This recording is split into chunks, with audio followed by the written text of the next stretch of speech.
Hey guys, it's Emerson. It's Friday. We're talking about religion. So just an overview. I don't think I have very much uh, advice on if you're struggling with like a conflict between religion and being trans. I kind of have a lack of religion. I probably would identify as agnostic, and being trans just adds on another argument to most agnostic arguments against religion for me, in my mind. I respect everyone else's views. I think you can definitely be trans and very religious, and it can be great. Check out the documentary "Call Me Malcolm," like Google it or something.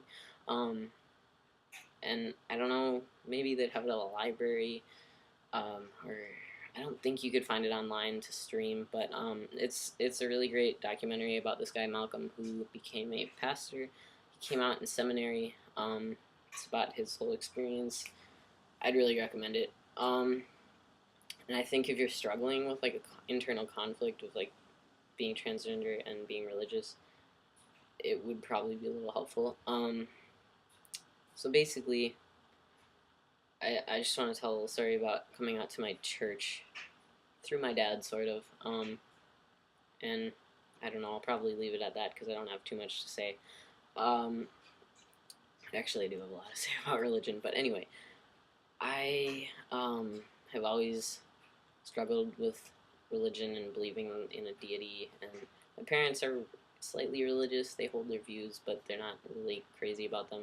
Um, but they always, kind of taught me there's a God and God created everything. And I was like, well, why would God mess up? And why wouldn't my gender and biosex just match? So that's just another reason that I kind of have issues with um, the religion I was raised in. Uh, but anyway, so on New Year's Eve, they always have um, like anecdotes about last Christmas, and people come and speak and stuff. Like, or people stand up at the front and speak, just congregation members.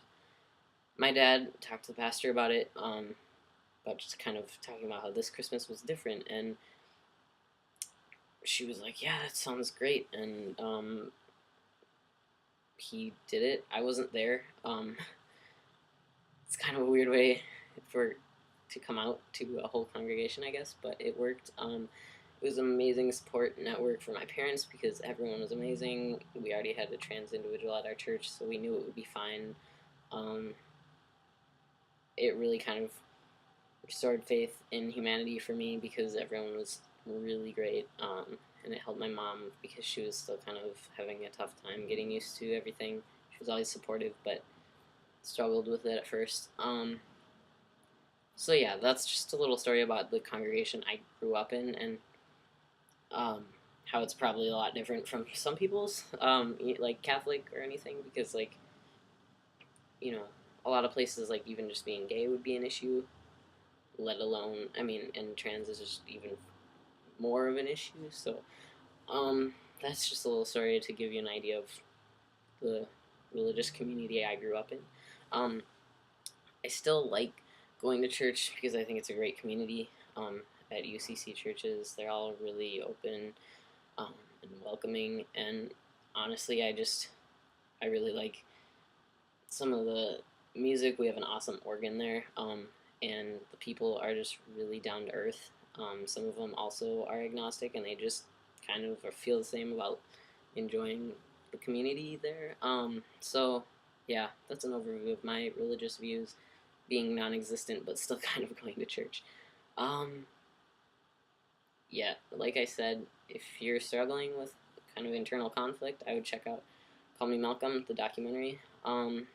Otherwise, I can't help much because I do have that internal conflict, but I also don't have the faith, so it's not really that big of a deal because I don't care that I have that conflict with religion. I'm gonna leave it at that, and I hope you guys have a good weekend.